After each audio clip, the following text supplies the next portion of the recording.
Bonjour à tous, bienvenue dans cette nouvelle vidéo, bienvenue sur la chaîne si vous la découvrez. Alors aujourd'hui je vous présente une nouvelle machine Apple, ce gros bébé qui est le iMac 27 pouces 5K Core i7 à 4 GHz modèle de fin 2015, chopé sur le bon coin à 450 € en parfait état de fonctionnement. C'est une excellente affaire, en plus c'est un modèle un peu spécial. Je vous explique tout dans la suite de la vidéo. Donc aujourd'hui, je vous parle de l'iMac 27 pouces 5K Core i7 à 4 GHz. Allez, c'est parti.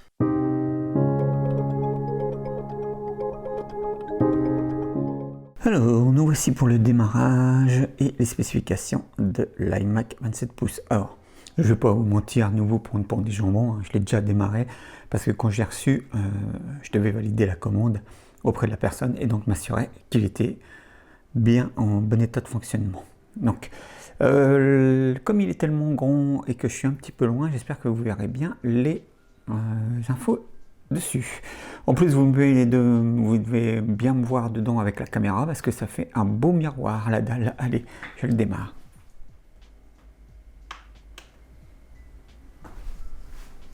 Il fait un bon bang, hein.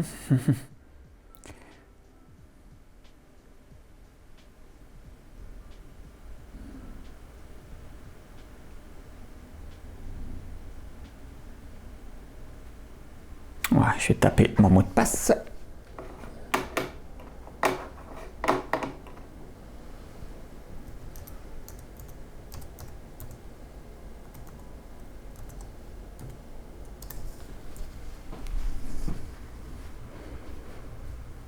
Voilà. Et nous allons faire à propos de ce Mac. Alors, donc il est sous Big Sur, vous le voyez, 11.2.3.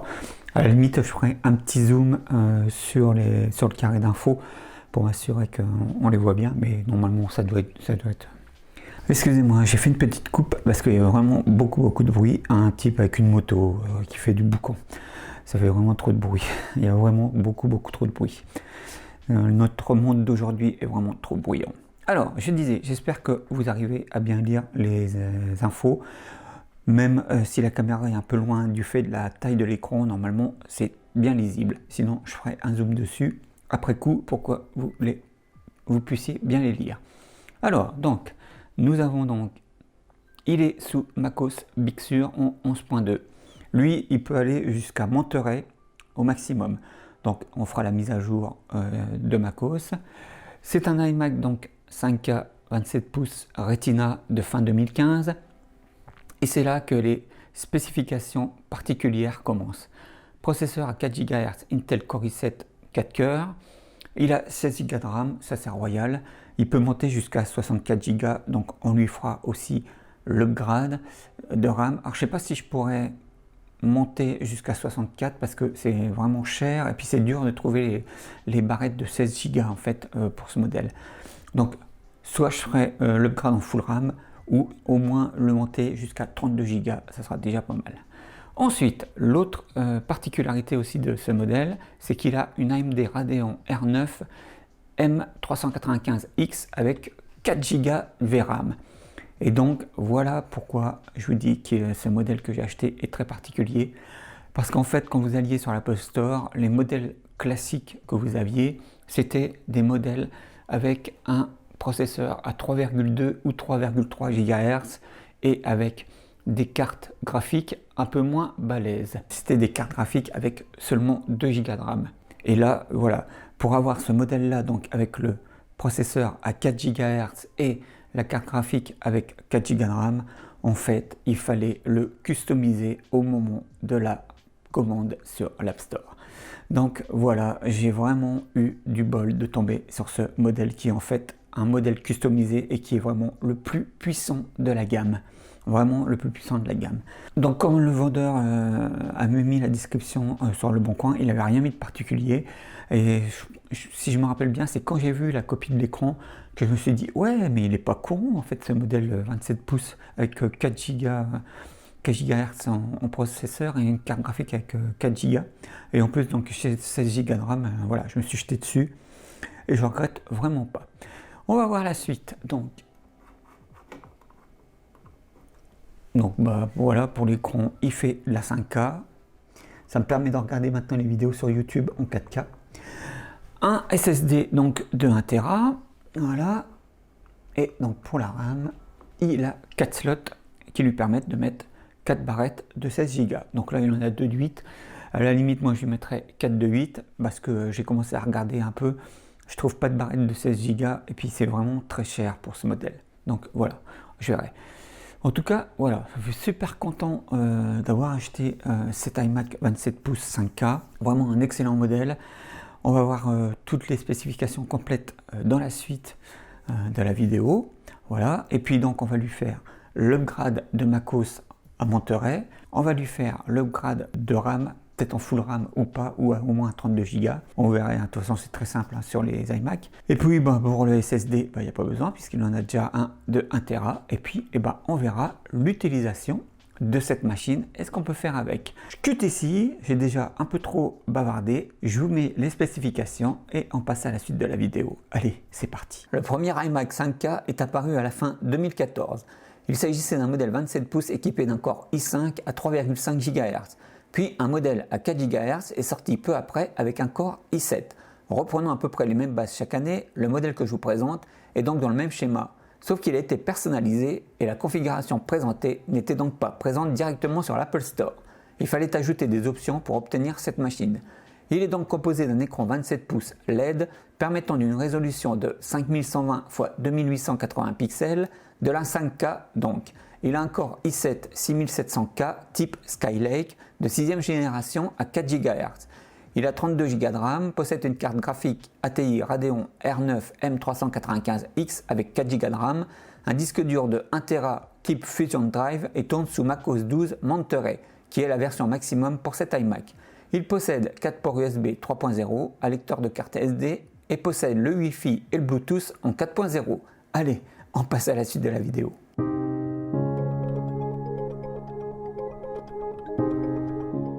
Alors, nous allons étendre la RAM de l'iMac 5K. Donc, j'ai mes barrettes UWC. Bon, vous ne verrez peut-être pas grand-chose avec la torche, la cam. Voilà, donc j'ai 16 Go. J'ai essayé de faire un plan comme je pouvais pour que vous voyez bien où se trouve le panneau. Parce que c'est compliqué, donc je vous ferai à part une petite vue pour le bouton qu'il faut presser pour ouvrir ce panneau. Et là, voilà, j'ai essayé de faire un angle de caméra pour que vous voyez le mieux possible le changement de barrette. Donc, je vais déballer déjà mes barrettes de RAM. Voilà, donc j'ai pris les barrettes de RAM de prête.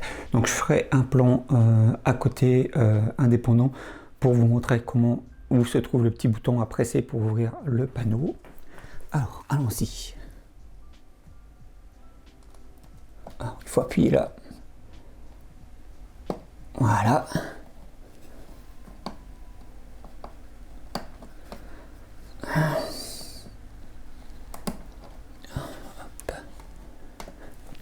Alors, je vais prendre quelque chose.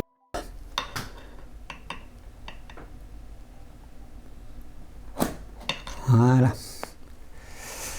Hop. Bon, j'ai dû bouger un peu, mais ça devrait aller. Voilà, donc vous appuyez sur le bouton pour déclipser. Hop, et vous sortez le petit panneau. Et ensuite, donc vous avez des petits clips là qui vous permettent de sortir le logement de l'iMac pour lui mettre ces nouvelles barrettes. Alors vous voyez, c'est vraiment un système bref, je comprends pas pourquoi Apple, alors je pense que c'est dû à l'épaisseur, mais ils auraient dû garder le même système que sur les premiers iMac où vous les mettiez en dessous de l'écran, parce que là c'est vraiment ridicule, moi je trouve. Enfin bon, bref, voilà, c'est vraiment tout simple. Alors maintenant il faut que je trouve dans quel sens mettre les barrettes. Alors, je vais regarder, je vais en sortir une. Ok, donc la petite fente. Ok. La petite fente à droite.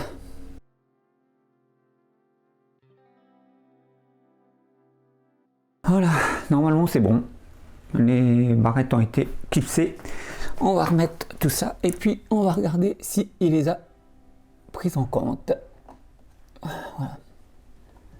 Bon, c'est un peu la misère quand même, je trouve. Je vais lui remettre son panneau.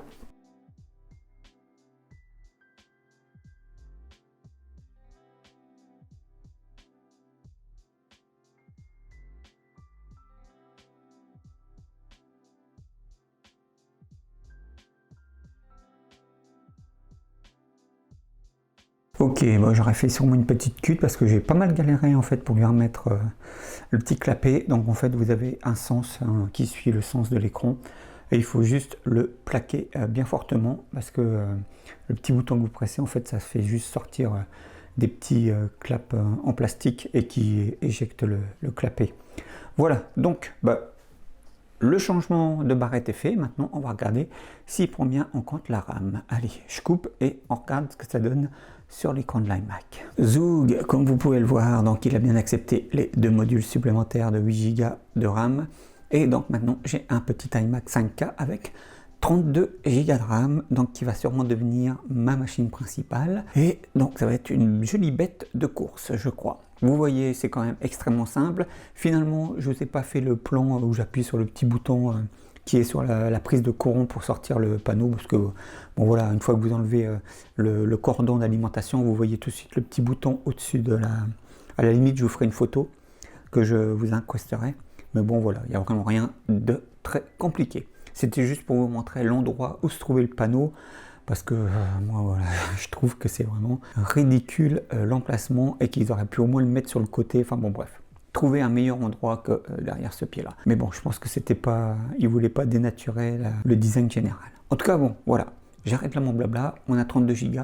Maintenant on va faire son upgrade système. Allez, on passe à la suite de la vidéo, c'est parti. Nous voici pour la mise à jour système donc de l'iMac. Comme vous le voyez, il est compatible avec Monterey, qui est sa version Maxi.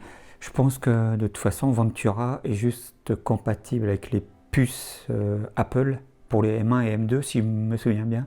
Je ne sais plus s'il est compatible avec les puces Intel. À la limite, je vous mettrai en inscription. Je ne vais pas vous montrer la manip, hein, parce que c'est, je peux lancer à la limite, mais je veux dire, c'est la même chose que d'habitude. Il va me demander de me connecter à l'App Store, et puis avec mon identifiant Apple, où il va faire la mise à jour comme ça. Non, il fait là, vous voyez, il fait même l'install complète immédiatement quand vous lui demandez de faire la mise à jour système. Bon, donc c'est une install classique.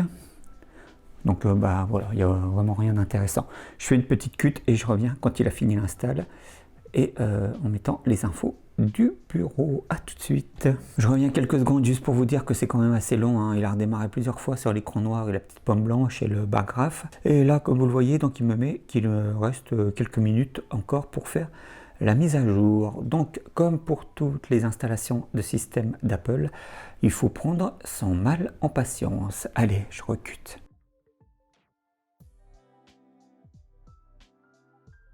Bon voilà, ça y est, il a terminé ses mises à jour. Donc après ça, j'ai juste eu celle de Safari que j'avais commencé et puis j'en ai eu une de sécurité, je crois. En tout cas voilà, il est sous Monterey avec ses 32 Go de RAM, c'est nickel. Je vais voir si je vais faire une utilisation de la machine parce qu'en fait il faut que je vois si je peux transférer ma licence de Adobe Premiere Windows version Mac en payant que l'update. Je sais pas si ça va être possible parce qu'avec Adobe maintenant ils sont devenus comme Express en leur temps, donc bon, ça va être compliqué je pense. Il faut jouer aussi pour transférer ma licence de Photoshop Element sur la version Mac et à la limite donc je ferai l'utilisation en montage vidéo d'une vidéo pour la chaîne. Et puis on verra ça. En tout cas, je vais cutter maintenant. Si je ne fais pas d'utilisation, on passera tout de suite à la conclusion. Donc pour vous, ça prend qu'un instant. À tout de suite.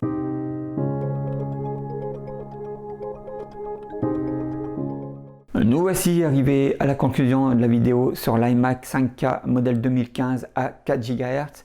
Qu'est-ce que je vais vous dire dessus? Eh bien que c'est une excellente machine et que si vous la trouvez au même prix que moi je l'ai eu, jetez-vous dessus. vous aurez un modèle assez récent qui fait tourner des systèmes récents et vous pourrez utiliser des applications récentes. Moi, il est sous Monterey, je pourrais le chointer pour le mettre sous Ventura, mais déjà avec Monterey, vous avez accès à toutes les applis récentes. Donc voilà, il n'y a pas de souci. Hors caméra, j'ai une petite cam Panasonic, donc j'ai fait quelques rushs en 4K, j'ai fait un montage, il encaisse les gros fichiers, ça marche nickel, il encaisse bien, il n'y a pas de souci. La seule chose, pensez bien à lui augmenter sa RAM, moi avec 32 Go, il tourne très bien, c'est un confort, et en plus avec mon SSD de 1 Tera, c'est vraiment nickel. J'ai eu de la chance d'ailleurs parce que dans son annonce, le vendeur du Bon Coin avait mis que c'était un SSD de 512 Go, et en fait, je me rends compte qu'avec le SSD de 1 Tera, que j'ai eu le modèle le plus customisé possible. Donc ça a été un vrai coup de chance. Voilà. Mais si vous trouvez les modèles classiques avec les processeurs à 3,2 ou 3,3 GHz, allez-y quand même, c'est des excellentes machines aussi et vous ne perdrez pas beaucoup en performance. Ceci étant dit, je voulais donc mettre l'iMac en poste principal pour moi, mais je ne pourrais pas le faire à cause d'un petit détail qui me chiffonne toujours sur Apple en 2023. Et ce petit détail, c'est ceci. Je fais hop, je me rapproche. Ceci est une carte SD. Parce qu'il faut savoir que moi, mes vidéos, je les tourne avec des caméras qui enregistrent sur des cartes SD. Je fais plusieurs prises parce que j'arrive jamais à faire une bonne prise en un one shot. Et donc, je fais mes plusieurs prises. Une fois que j'ai fini de tourner, je sors ma carte SD. Je vais sur mon PC, je clique dans mon dossier AVC HD, je copie mes fichiers, je regarde avec VLC quel est le meilleur rush et hop, je vire tous les autres. Eh bien, sur Apple, en 2023, je ne peux toujours pas faire ça. Si je prends ma carte, sortie directement de ma caméra, que je la mets, en plus il a un port de carte SD, l'iMac, que je le mets dans le port de carte SD de l'iMac, que je clique sur la carte pour aller dans le dossier AVC HD, j'ai juste un gros icône AVC HD de 2 Go qui ne me permet pas d'accéder à mes fichiers vidéo. Voilà. Alors oui, je sais, vous allez me dire, oui, mais avec iMovie ou Final Cut ou je ne sais trop quoi, il suffit que il trouve la racine de la carte SD et tu peux copier tes fichiers. Oui, j'entends cet argument, mais moi, je ne veux pas de ça. Je veux juste un truc prêt à l'emploi où quand je sors la carte SD de ma cam, je la mets sur l'ordi, je copie mes fichiers, je sélectionne le meilleur, basta. Je ne veux pas passer par un soft pour les copier et ensuite revenir dans ce soft pour remettre celui que j'ai gardé. C'est juste un truc que je ne comprends pas, voilà, chez Apple en 2023. Moi, je trouve ça pénalisant. Après, c'est mon avis très personnel. Mis à part ça, c'est vraiment une excellente machine et voilà. Jetez-vous dessus, je le répète, si vous en trouvez une. Je crois que je vous ai tout dit, je vais arrêter là mon blabla.